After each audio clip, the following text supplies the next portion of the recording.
Mercredi 14 juillet 2021, mesdames et messieurs, bonjour, il est 6h30 sur RTI 1. Le FAFSI, le Fonds d'appui aux femmes de Côte d'Ivoire, a soufflé hier mardi sa 9e bougie. Voici maintenant près d'une décennie que le fonds apporte sa contribution à l'autonomisation de la femme de Côte d'Ivoire grâce à son mécanisme de microcrédit. À ce jour, 260 000 femmes en ont bénéficié pour un taux de remboursement estimé à 98%. Hier mardi, la première dame de Côte d'Ivoire, Madame Dominique Ouattara, a décidé d'augmenter de 5 milliards de francs CFA le capital du FAFSI qui passe donc de 20 à 25 milliards de francs CFA. Le temps fort de la cérémonie avec Mahama Traoré. Obtenir un prêt à taux réduit, sans aval ni caution afin de lancer une activité génératrice de revenus. Voici l'opportunité que la première dame Dominique Ouattara offre à ses sœurs depuis 2012 à travers le FAFSI, Fonds d'appui aux femmes de Côte d'Ivoire. En 2019-2020, j'ai pris 500 000 francs et j'ai pris mon épargne également pour compléter aux 500 000 et je me suis acheté des chaises, des bâches, des tréteaux que je mets en location. Grâce à vous, aujourd'hui, des jeunes filles comme moi peuvent être entrepreneurs, des mamans peuvent être indépendantes, subvenir à leurs besoins, scolariser leurs enfants sans aide extérieure. Et ça, c'est une grâce. Ce type de témoignage, il se chiffre en centaines de milliers aujourd'hui, tant le déploiement du FAFSI connaît un succès 9 ans après son lancement. Quels sont les chiffres qu'il faut retenir en ce qui concerne le FAFSI? Aujourd'hui, c'est un capital donc de 20 milliards de francs CFA. Nous avons un retour sur investissement de 29 milliards 770 millions, soit plus de 49 milliards prêtés aux femmes. Nous avons un taux d'intérêt de 10,5% l'an. Nous avons 261 450 femmes bénéficiaires du FAFSI, 148 agences de microfinance partenaires et un taux de remboursement national de plus de 98%. Le souhait de voir le FAFSI s'étendre à plus de femmes bénéficiaires a été traduit par la ministre de la Femme, de la Famille et de l'Enfant. Oui, Madame la Première Dame, nous souhaitons, les femmes de Côte d'Ivoire, un FAFSI plus grand, avec des capacités financières encore plus élevées. Tel est l'appel que nous faisons de tout notre vœu en ce jour de 9e anniversaire. Cet appel aura un écho favorable. J'ai le grand plaisir de vous annoncer que le président de la République a décidé que le capital du FAFSI soit augmenté de 5 milliards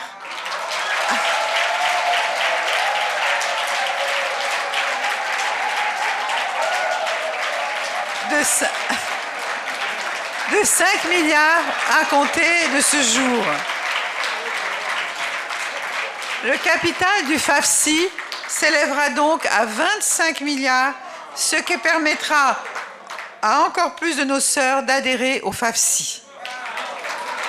La première dame Dominique Ouattara annonce aussi de bonnes perspectives pour les adhérentes du FAFSI.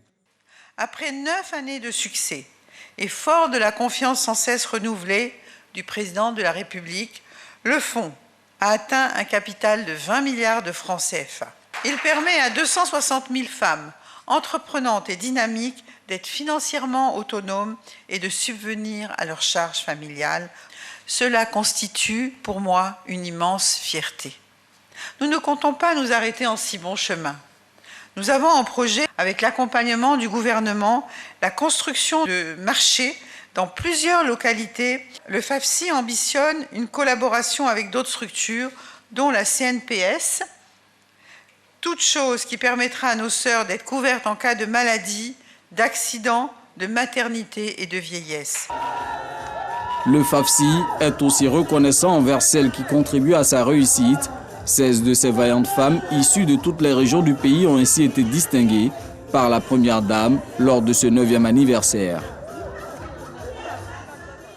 On retourne à la salle de fête du Sofitel Hôtel à Abidjan pour voir, sinon pour écouter des réactions de participants, des réactions recueillies par Mahama Traoré. On augmente le capital, c'est bien, avec 5 milliards de plus. Comme ça, plus de femmes auront accès aux prêts. En tant que présidente des commerçants à Yopougon, vraiment, je ne sais quoi dire. C'est pour lui dire seulement que merci. On a donné encore plus de 5 milliards encore. tout cas, on va agrandir encore nos projets. Il ne suffit pas de prendre un prêt, il faut le rembourser. Prends le prêt, tu le rembourses et dans quelques années, tu seras une grande dame. Venez au FAFSI. C'est une bonne cause pour nous les femmes. C'est pour émerger et avoir l'autonomie. L'autonomie de la femme est très importante. Désormais, il existe un régime de protection sociale pour les travailleurs indépendants et pour le secteur informel. Alors, le FAFSI, qui a permis à 260 000 femmes aujourd'hui d'avoir un emploi et un revenu, peuvent donc cotiser pour adhérer à ce régime. Ça a commencé concernant d'autres couches et là, nous venons aujourd'hui pour prendre contact avec les femmes du FAFSI parce que nous allons commencer leur enrôlement. On se rend maintenant à l'Assemblée nationale de Côte d'Ivoire où des députés étaient réunis hier mardi en séance plénière. Et sous la conduite du président Amadou Soumaoro, les élus de la nation ont planché sur 4 projets de loi du 13 juillet. Il s'agit de 3 projets de loi de ratification de traités et de conventions et du projet de loi portant fixation des peines applicables aux infractions en matière de circulation. Le compte-rendu de Moussa Konaté. 205 députés sur 254 présents à cette plénière. À l'ordre du jour, la délibération sur 4 projets de loi. La séance est présidée par Amadou Soumaoro, le président de l'Assemblée nationale. Projet de loi portant fixation des peines applicables en matière de police de la circulation. Projet de loi autorisant le président de la République à ratifier le traité de l'Union monétaire ouest-africaine, le projet de loi autorisant le président de la République à ratifier la convention numéro 102 de l'Organisation internationale du travail concernant la norme minimale de la sécurité sociale. 4e projet, le projet de loi autorisant le président de la République à ratifier l'interdiction des armes nucléaires. 3 projets de loi de ratification de traités et de conventions et un projet de loi fixant l'annulation du permis de conduire en cas d'accident. Tous ces textes sont adoptés par les députés. On enregistre beaucoup d'accidents dus aux incivismes de certains chauffeurs. Aujourd'hui, avec la modification de l'article 8 nouveau, nous donnons plein pouvoir aux magistrats d'analyser, d'apprécier avec son intime conviction à l'effet de retirer le permis de conduire à celui qui va se comporter très mal vis-à-vis de la loi. Aujourd'hui, la Côte d'Ivoire est soucieuse de la préservation de la paix et surtout de la stabilité du monde entier à donner droit à cette ratification de projet de loi portant interdiction des armes nucléaires. Et il est bon que la couverture des travailleurs soit bien assurée. Sur ce plan, nous avons été édifiés de ce que sur les 9 critères minimums qu'il faut, la Côte d'Ivoire en remplissait déjà 6. Nous en sommes très satisfaits et nous sommes heureux de cette ratification. Après leur adoption à l'hémicycle, les 4 projets de loi seront soumis à examen au Sénat les jours à venir.